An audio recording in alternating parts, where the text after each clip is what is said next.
feet,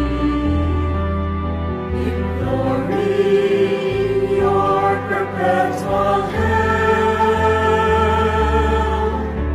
If earthly mothers cease not to remember their children, how can you, the most loving of all mothers, forget me?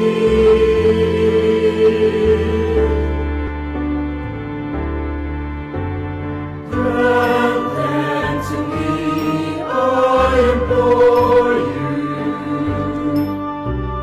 your perpetual help in all my necessities.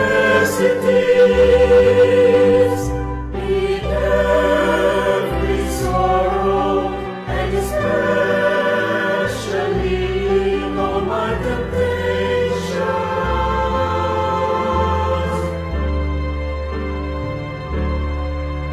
I ask for your unceasing help